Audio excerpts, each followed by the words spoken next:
This is Magnus Carlsen, the man who needs no introduction, as he is one of the greatest chess players to ever live. Out chillin' and playing Blitz in a chess park in Madrid, Magnus comes across the strongest female chess player, Judit Polgar. Though retired from competitive chess, she has achieved a peak rating of 2735, making her the only woman to ever cross the 2700 rating barrier. In fact, Polgar is so dominant that she beat 11 world champions, some of which include Kasparov, Karpov, Anand, Spassky, and Topalov. Out of all the opponents Magnus has encountered that day, Polgar would by far give Magnus the toughest challenge. Magnus takes a few seconds to set the clock, then both players shake hands and begin the match. Polgar starts out with e4, and Magnus responds with c5, an opening commonly known as the Sicilian defense. After developing her knight to f3, preparing to play d4, Magnus plays e6. Polgar strikes up the center with d4, the pawns are traded, and Polgar recaptures with her knight. Once Magnus develops his knight to c6, the game transposes into the Taimanov variation of the Sicilian. Typically in this variation, white castles queenside with the idea of launching a massive kingside attack, while black castles kingside, preparing a queenside attack.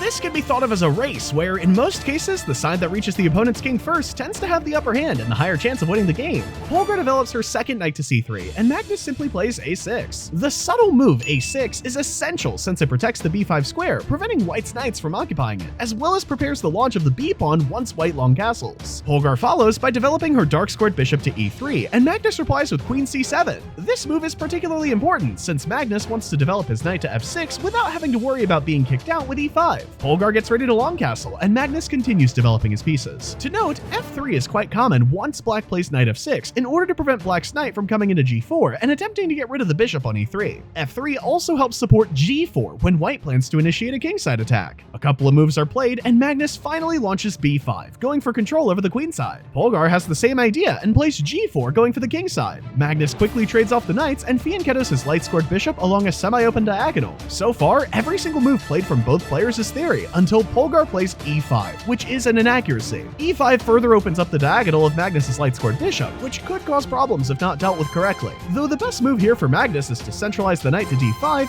he goes for a sneaky little tactic by capturing on g4. If the pawn were to capture the knight, Magnus's sniper-like bishop would fly across the board and capture the rook on h1. Bear in mind, after e5, bishop takes f3 is actually a blunder, since Polgar would respond by capturing the knight on f6. If Magnus chooses to take the rook on h1, Polgar would simply capture the bishop on e7. She would get two minor pieces in exchange for the rook, which is much more beneficial in an open position like this. Since obviously the greatest male and female chess players saw this in an instant, Polgar simply plays rook g1, driving Magnus's knight to the corner of the board on h6. During the game, Magnus admits his knight is terrible since it has limited activity. Yeah, it's really bad knight. Polgar plays bishop d3, getting her last piece into the game, and Magnus plays the strange yet effective move bishop f8, protecting the vulnerable pawn on g7. At this stage of the game, Polgar was quite pleased with her position since all of her pieces are active, while Magnus has an awful arrangement of his pieces. With the bishop back on its starting square, the knight doing absolutely nothing on the side of the board, and the rooks that are still sitting on the bench. The only active piece Magnus has at the moment is the light-squared bishop. Polgar recognizes this and plays bishop e4, a smart idea that attempts to trade off Magnus's only good piece. But then,